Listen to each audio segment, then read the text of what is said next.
সকালবেলা উইঠ্টাই মুই মনে করেন চা জাল দিতে বইছি আর মোর খালাম্মাই ওকলে রুটি বানাইতে বইয়ে পড়ছে। তাই বেশি কথা না কই চলেন শুরু করে দিয়ে আজকের ভিডিও। আসসালামু আলাইকুম বরিশালের জনগণ, আপনারা বেবাকে কেমন আছেন? মুই কিন্তু এক্সের ভালো আছি। আর মোর বরিশালের বাইরে ভাই ও বোনেরা আপনারা কেমন আছেন? হ্যাঁ কিন্তু কমেন্ট বক্সে অবশ্যই জানাইয়ে যাইবেন। আর আপনারা যারা মোর চ্যানেলটারে এখনো সাবস্ক্রাইব করেননি হারা কিন্তু সাবস্ক্রাইব করে দেবেন। আর যারা মোর পেজে গুনে দেখতে আছেন পেজটারে কিন্তু অবশ্যই ফলো করে দেবেন। সকালবেলা উঠতেই মনে করেন মুই চা জাল দিতে বইছি, মুইর খালাম্মাই বইছি রুটি বানাইতে। খালামণি রেডি বানাইতেছি, মুই এবার ওখানে গেছি। আর খালাম্মাই কয়া কি চাটা তুই একটু ওকলে ভয় দিয়ে এখানে বানাইতে বানাইতে দেরি হয়ে যাবে, কারণ চুলায় জাল ধরে না। হেলে গিয়ে খালামণি আমার কারেন্টে বইতে কইছে। মুই আর বেশি দেরি করলাম না, মুই এবার তাড়াতাড়ি যাইয়ে চা জাল দিতে বইয়ে গেছি। মানে চাটারে মানে গরম পানি দিয়ে মুই আবার অন্য সাইডে ইয়ে বইয়ে বইয়ে আমি একটু কথাবার্তা করলাম সবাই লাগে। মানে আমনেগুলো লাগে কথা কম হেই চিন্তা ভাবনা ছিল। এরপরে দিন যে না ভয়েসের মধ্যে অনেক নয়েজ যাইতে আছে, হেলে গিয়া মুই আর হেডবোর্ড নয়েজ গুলা কাটতে দিয়ে হুদা ভয়েস দিস।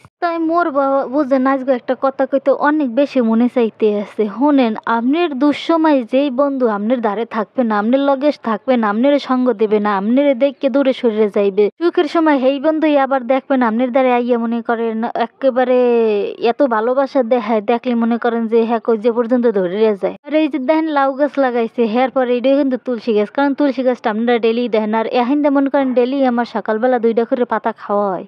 আর লাউ গাছে যে এত সুন্দর সুন্দর পাতা হয়েছে হ্যাঁ দেখে মনে করেন খাইতেই মনে হচ্ছে। আমরা অবশ্য খাইছি 2-3 দিন এই লাউ পাতা সিটের। হ্যাঁ তো আপনাকে অবশ্যই ভিডিওতে দেখাইছি। আপনারা যারা যারা মোর ভিডিও দেন হ্যাঁ তো দেখছেন যে মোর কতদিন লাউ পাতা রাইন দেখাইছি। তাই কথায় ফেরা যাক, যেই বন্ধু আপনার বিপদের সময় আপনার কাছ থেকে মুখ ফিরাইয়ে নেবে আর আপনার সুখের সময় হ্যাঁ হাত বাড়াইয়ে দেবে, এই বন্ধু আপনার জীবনে রাখার চাইতে না রাখাটাই ভালো মনে করি। কারণ এইসব বন্ধু হয়েছে কি জানেন, সুযোগের সদ্ব্যবহার করার মানুষ। এরা হইছে জন্মের স্বার্থ পরে, এরা স্বার্থের লাগি আপনার কাছে আইবে, স্বার্থে যখন না থাকবে তখন আর আপনার উপরে খুঁজছেও দেখবে না যে আপনি আছেন না মরছেন। যখন আবার স্বার্থে টান লাগবে তখন দেখবেন আবার ফিরে রয়েছে আপনার দ্বারে। তাই এইসব মানুষের দ্বারা সবসময় দূরে থাকার চেষ্টা করবেন, কারণ এসব মানুষ জীবনের লেগে অনেক বড় ক্ষতিকর। মুই এবার একটু বিকেলবেলা বুঝেন মাঠে বইয়ে রয়েছেন। আর এই দেখেন মোর বইনেরা কি হরতেছে। এগো তো জানেন যে ডেলি খেলা লাগে, কারণ এগো খেলা ছাড়া কোনো বাত নাই। এগো বাত হজমি করে এই মাঠের মধ্যে লাফাই লাফাই দৌড়েই দৌড়ে গিয়ে। তাই মুই এবার ডেলি দেখি। মুই আগে খেলতাম কিন্তু এখন খেলি না, বড় হয়ে গেছি না। বড় হয়ে যাওয়ার একটা বাপ আছে না মোহের মধ্যে, মানে চেহারার মধ্যে ফুড়াইতে উড়াইবে যে